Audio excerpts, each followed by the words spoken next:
Hi friends, ఎలా ఉన్నారు? నేను దత్ సార్. ఈరోజు మన వీడియోలో అసలు 100 రోజుల్లో డిఎస్సి సిలబస్ కంప్లీట్ చేయడం సాధ్యమేనా అనేది ఇక్కడ కాన్సెప్ట్. సో ఈ అంశం మీదనే మనం ఈరోజు వీడియోలో మాట్లాడుకుందాం. సో జనరల్గా చాలామంది మిత్రులు ఇప్పుడు డిఎస్సి స్కూల్ అసిస్టెంట్ తెలుగు కానీ, సోషల్ కానీ, ఎస్జిటి కానీ, సో ఇతర స్కూల్ అసిస్టెంట్ అన్ని సబ్జెక్టులకు వర్తిస్తుంది నేను చెప్పబోయేటువంటి ఈ వీడియో, ఈ టాపిక్. సో ఇలాంటి మరిన్ని వీడియో అప్డేట్స్ కోసం, మరి డిఎస్సి అప్డేట్స్ కోసం, రెగ్యులర్ ఇన్ఫర్మేషన్ కోసం మన ఛానల్లో ఉన్న కంటెంట్ గమనించి నచ్చితే సబ్స్క్రైబ్ చేసుకొని మాకు సపోర్ట్ చేయండి. సో అలాగే బెల్ ఐకాన్ యాక్టివేట్ చేసుకోండి, ఎందుకంటే పెట్టే ప్రతి వీడియో మీకు నోటిఫికేషన్ రూపంలో వస్తుందన్నమాట. సో దాంతోపాటు ఇంకో చిన్న ఇన్ఫర్మేషన్ ఏంటంటే, మన ఛానల్లో ఆన్లైన్ టెస్టులు వినండి, ఆన్లైన్ టెస్టులు స్టార్ట్ అయ్యాయి రీసెంట్గా. School assistant Telugu exams, school assistant social exams, దాంతోపాటు ఎస్జిటికి సంబంధించి ఒకవేళ మీరు పర్స్పెక్టివ్ ఎడ్యుకేషను, జనరల్ నాలెడ్జ్ స్పెషల్గా రాసుకుంటామంటే వాటికి సంబంధించిన ఎగ్జామ్స్ కూడా మన ఛానల్లో అందుబాటులో ఉన్నాయి.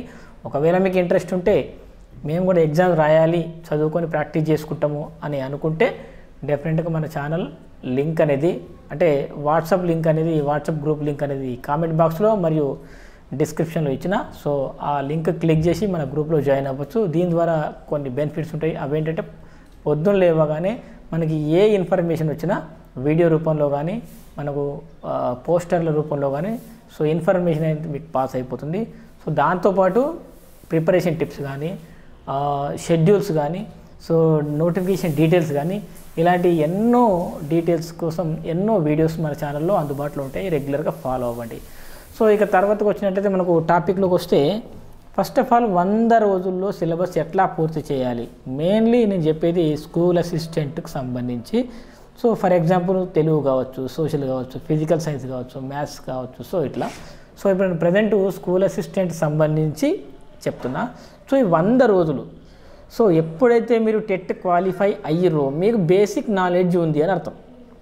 టెట్ క్వాలిఫై అయిన ప్రతి ఒక్కరూ, వారు కొత్త చదువుకున్నా, ఇప్పుడిప్పుడే స్టార్ట్ చేసినా, గతంలో చదివినా, ఇవన్నీ సంబంధం లేదు. టెట్ క్వాలిఫై అయిన ప్రతి ఒక్కరికి బేసిక్ నాలెడ్జ్ ఉంది అని అర్థం. మరి బేసిక్ నాలెడ్జ్ ఉన్న ప్రతి ఒక్కరు 100 రోజుల్లో సిలబస్ని ఎట్లా కంప్లీట్ చేయాలి. సో ఒకవేళ మనకు ఎగ్జామ్ పోస్ట్ పోన్ అయితే, ఎగ్జామ్ వాయిదా పడితే కూడా, సో ఇదే షెడ్యూల్ని మళ్ళీ రివిజన్ చేసుకుంటూ ఉంటే కూడా సరిపోతుంది. సో ఇది మరి నేను చెప్తున్నటువంటి ఇన్ఫర్మేషన్.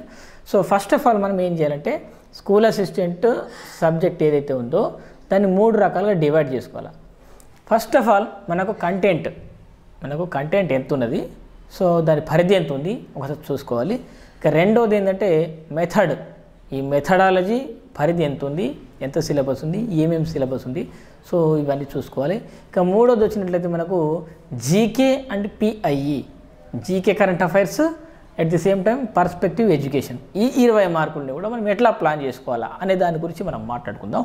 ఫస్ట్ కంటెంట్ విషయానికి వచ్చినట్లయితే, మీరు ఏ స్కూల్ అసిస్టెంట్ సబ్జెక్ట్ అయినా సరే, తెలుగు నుంచి సోషల్ వరకు ఏదైనా సరే, మినిమం ఫస్ట్ స్కూల్ బుక్స్ మీద బేసిక్ అవగాహన ఉండాలి. సో టెట్ క్వాలిఫై అయిన ప్రతి ఒక్కరికి స్కూల్ బుక్స్ మీద అవగాహన ఉంటుంది, నో డౌట్.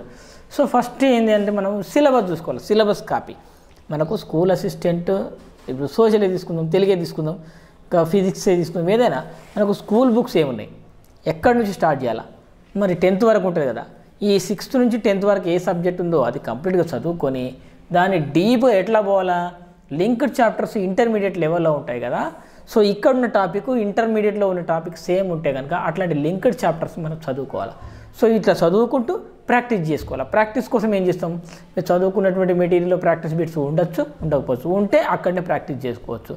ఇక మెథడాలజీ సంబంధించి కూడా సేమ్ అంతే ఉంటుంది. సో మెథడ్ ఎంత సిలబస్ ఉంది, సో మారిన సిలబస్ ఏంది, మరి దానికి అనుగుణంగా బుక్స్ ఉన్నాయా లేవా. ఫస్ట్ ఆఫ్ ఆల్ మనకు కంటెంట్ కానీ మెథడ్ కానీ ఏదైనా ఫస్ట్ మన దగ్గర అన్ని బుక్స్ ఉన్నాయా లేదా, మన సిలబస్ మారిన కొత్త సిలబస్ ప్రకారము మనకు సిలబస్ అందుబాటులో ఉందా లేదా.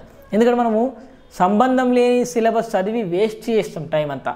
అట్లా టైం వేస్ట్ చేయడం కంటే ఈ ఉన్న టైంలోనే సిలబస్ మాత్రమే మన సిలబస్ కాపీ పక్కన పెట్టుకొని, సో ఇందులో ఉన్న టాపిక్ ఇందులో డెఫినెట్గా చూసుకోవాలి. సో ఇక్కడ ఉన్న టాపిక్ బుక్లో మనం ప్రిపేర్ అవుతూ ఉండాలి, ప్రాక్టీస్ చేసుకుంటూ ఉండాలి. సో ఒకసారి చదివితే మనకు గుర్తుంటుంది, మళ్ళీ ఏం చేయాలి, రిపీటెడ్గా రివిజన్ చేస్తూనే ఉండాలి. సో ఇట్లా కంటెంట్ మెథడ్ చదువుకోండి. ఇక మనం ఎట్లా ప్లాన్ చేయాలి మరి అంటే, మనకు జనరల్ నాలెడ్జ్ ఎట్లా ప్రిపేర్ కావాలంటే, మనకు ఆంజనేయులు సార్ బుక్ ఉంటుంది ఒకటి, సో ఆ బుక్ మరీ గ్రూప్ 1 అంత కాకపోయినా గ్రూప్ 1 కూడా యూజ్ అవుతుంది. సో మనకు డిఎస్సి లెవెల్లో 10 మార్క్స్లో ఈ 10 మార్క్స్లో కూడా మళ్ళీ ఒక 5 లేదా 6 మార్కులు జనరల్ నాలెడ్జ్, ఒక్కొక్కసారి 5 లేదా 6 మార్కులు మనకు కరెంట్ అఫైర్ తీసుకుంటాడు, అడుగుతూ ఉంటాడు. సో కాబట్టి వీటిని దృష్టిలో పెట్టుకొని ఏం చేయాలంటే మన కరెంట్ అఫైర్స్ కోసం ఏం చేయాలంటే మనము షైన్ ఇండియా మ్యాగజైన్ లాంటివి, సో మంత్లీ ఒక మ్యాగజైన్ వస్తుంది, అది తీసుకోవాలా, రోజు 1 గంట సేపు చూస్తూ పోవాలా. కానీ రెగ్యులర్గా పేపర్ చూసే అలవాటు అయితే ఉండాలి మీకు. అంటే రెగ్యులర్గా పేపర్ చూడాలి, దాంతోపాటు ఒక మ్యాగజైన్ ప్రిపేర్ కావాలి. అంటే పేపర్లో కూడా కొన్ని కరెంట్ అఫైర్స్ అంశాలు వస్తాయి, కానీ అన్నీ కవర్ చేయలేము, పొద్దుదాకా 4 గంటలు మనం చదవలేము. కాబట్టి ఆల్రెడీ అన్నీ కవర్ చేసినటువంటి నేషనల్, ఇంటర్నేషనల్, స్టేట్ లెవెల్ అన్ని టాపిక్స్ అన్నీ మనకు మ్యాగజైన్లో కవర్ చేస్తారు. కాబట్టి ఒక మ్యాగజైన్ 20-30 రూపాయలు పెడితే మ్యాగజైన్ దొరుకుతుంది, 30 రూపీస్ ఏముంటుంది అనుకుంటా. మ్యాగజైన్ తీసుకొని నెలకోసారి వస్తుంది, అది డైలీ 1 గంట సేపట్లో చూస్తూ ఉంటే మనకు మినిమం బేసిక్స్ అయితే తెలుస్తూ ఉంటాయి అన్నమాట. సో ఇది మరి పర్స్పెక్టివ్కి సంబంధించినటువంటి ఇది కరెంట్ అఫైర్స్ సంబంధించింది. జనరల్ నాలెడ్జ్ కోసం అయితే మనకు ప్రాపర్గా మనకు కలర్ పేజీలతో మంచి ఇన్ఫర్మేషన్, సోది లేకుండా డైరెక్ట్ ఇన్ఫర్మేషన్ ఉన్నటువంటి జనరల్ నాలెడ్జ్ బుక్ ఉంది. సో అది మార్కెట్లో అందుబాటులో ఉంటాయి, తీసుకోండి. అది ఆంజనేయ సార్ బుక్. సో ఈ విధంగా కరెంట్ అఫైర్ మనకు పర్స్పెక్టివ్ ఎడ్యుకేషన్ ప్రిపేర్ కావాలి. మరి పర్స్పెక్టివ్ ఎడ్యుకేషన్ ఎట్లా ప్రిపేర్ కావాలంటే ఏం లేదు, మనకు ఇప్పుడు ఎస్&ఎస్ పబ్లికేషన్ ఉంది, అను పబ్లికేషన్ ఉంది. సో ఏదైనా ఒక బుక్ తీసుకొని ఆ బుక్ మారిన కొత్త సిలబస్ ప్రకారం ఒక పుస్తకం తీసుకోండి, ఆ పుస్తకాన్ని చదువుకోండి, సరిపోతుంది. అంటే మనము ఒక వారంలో ఒక 2 రోజులు మన ఛానల్లో ఎగ్జామ్స్ ఉన్నాయి కదా, నేనేం చేస్తానంటే వారంలో సండే రోజు ఏం చేస్తా, జనరల్ నాలెడ్జ్ ఎగ్జామ్ పెడతా, మధ్యలో బుధవారమో గురువారమో పర్స్పెక్టివ్ ఎడ్యుకేషన్ పెడతా. ఇక ఆ తర్వాత మనకు ఈ కంటెంట్కి సంబంధించి మిగతా రోజులన్నీ కంటెంట్ మెథడ్ ఎగ్జామ్స్ పెడతా ఉంటా. చాలామంది చదువుకుంటారు, మన దగ్గర ప్రాక్టీస్ చేసుకోవడం కోసం మరి ఎగ్జామ్స్ రాస్తూ ఉంటారు. రిపీటెడ్గా ఎగ్జామ్స్ రాయడం వల్ల ఏమవుతుందంటే ప్రాక్టీస్ ఎక్కువ అవుతుంది. సో నువ్వు ప్రిపేర్ అవ్వడం వేరు, మన ఛానల్లో ప్రిపేర్ అవ్వడం వేరు, డిఫరెంట్గా ఉంటుంది. సో కొంత కొత్తగా ఉంటుంది అన్నమాట. సో ఎంత ఎక్కువ ప్రాక్టీస్ చేస్తే అంత మంచిది. సో ఇది పరిస్థితి. కాబట్టి మీరు కూడా రాయాలంటే ఎగ్జామ్స్ రాసుకోవచ్చు మన ఛానల్లో. సో ఒకవేళ మీరు ఓన్గా ఇంటి దగ్గర ప్రిపేర్ అయినా ఇట్లా ప్లాన్ చేసుకోండి. సో ఒక 60 రోజులు కంటెంట్ అండ్ మెథడ్ 60 రోజులు ప్రిపేర్ కండి. సో ఒక 40 రోజుల్లో మళ్ళీ ఈ జనరల్ నాలెడ్జ్కి 20 రోజులు, పర్స్పెక్టివ్ ఎడ్యుకేషన్కి ఒక 20 రోజులు. సో ఇట్లా వరుసగా దాని మీదే కాకుండా వారానికి ఒకసారి ఈ విధంగా ప్రయత్నం చేస్తూ పోతే డెఫినెట్గా మనకు సక్సెస్ అయితే వస్తుంది. సో ఎట్లా ప్రిపేర్ కావాలా సార్ అంటే మనకు ఫుల్ టైం కేటాయించే వాళ్ళైతే పొద్దున్న దాకా మినిమం ఒక 8-10 గంటలు ప్రిపేర్ అయ్యే ప్రయత్నం చేయండి.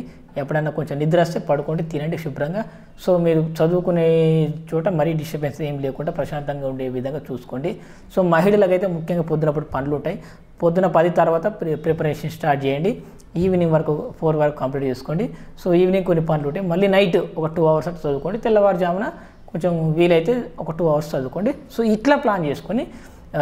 ఇప్పుడు నేనేంది మన ఛానల్లో ఏంటంటే 1వ రోజు ఏమి ఎగ్జామ్ ఉంది, 2వ రోజు ఏమి ఎగ్జామ్ ఉంది, 3వ రోజు ఏమి ఎగ్జామ్, ఇట్లా ఒక 60 రోజులకు కంటెంట్ మెథడ్ ప్లాన్ చేసిన, దాంతోపాటు ఇంకా పర్స్పెక్టివ్ ఎడ్యుకేషన్ కోసం, జనరల్ నాలెడ్జ్ కోసం కూడా టైం కేటాయించిన ఒక పర్ఫెక్ట్ ప్లానింగ్ అనేది మన ఛానల్లో ఉంది. సో దాన్ని ఇప్పుడు దాదాపు కొన్ని 800 నుంచి 10 అంటే 800 నుంచి 1000 మంది అభ్యర్థులు ఇప్పుడు ఫాలో అవుతున్నారు, ఎగ్జామ్స్ రాసుకుంటున్నారు ప్రశాంతంగా. సో మీరు కూడా ఎగ్జామ్స్ రాసుకోవాలంటే రాసుకోవచ్చు, లేదంటే ఇప్పుడు నేను చెప్పిన ప్లాన్ ప్రకారం మీరు షెడ్యూల్ చేసుకోండి, ప్లాన్ చేసుకోండి. ఏమైనా మీకు ప్రాక్టీస్ బిట్స్ దొరికితే ప్రాక్టీస్ చేసుకోవచ్చు, తప్పలేదు. సో అది ఏ సబ్జెక్ట్ అయినా కావచ్చు. సో నేను చెప్పేది అది. ఈ ఎస్జిటి కూడా అట్లనే చేసుకోవచ్చు, కాకపోతే కొంచెం సబ్జెక్ట్ లేకుంటాయి కాబట్టి దాన్ని ఇంకొక 120 డేస్ 150 డేస్కి ఎట్లా చూసుకోవాలా, అది దాన్ని బట్టి మీ పరిధి ఎంత ఉంది, అంటే సబ్జెక్ట్ పరిధి కూడా తక్కువ ఉంటుంది కాబట్టి ఎక్కువ సబ్జెక్టులు ఉంటాయి కాబట్టి ఎక్కువ టైం కేటాయించుకోవాలి. ఒకవేళ మనకు వాయిదా 6 నెలలు, ఇప్పుడు 3 నెలల ప్లాన్ నేను చెప్పిన, ఇప్పుడు 6 నెలల ప్లాన్ అయితే ఇదే ప్లాన్ని మళ్ళీ రెండోసారి రిపీటెడ్గా చూసుకోవాలి. ఎన్ని ఎక్కువసార్లు రిపీట్ అవుతూ ఉంటే అంత ఎక్కువ సబ్జెక్ట్ అయితే వస్తుంది. సో ఇది మరి నేను చెప్పేటటువంటి ఇన్ఫర్మేషన్. సో మీకు ఏమనిపించింది, ఎట్లా చేస్తే బాగుంటుంది, మీ ప్లానింగ్స్ ఏముంది, సో ఇంకా ఎలాంటి వీడియోలు నేను చేయాలి, సో ఒకసారి మీరు కామెంట్ సెక్షన్లో తెలియజేయండి. సో ఇది ఫ్రెండ్స్ ఇవాళ video. Thanks for watching, bye.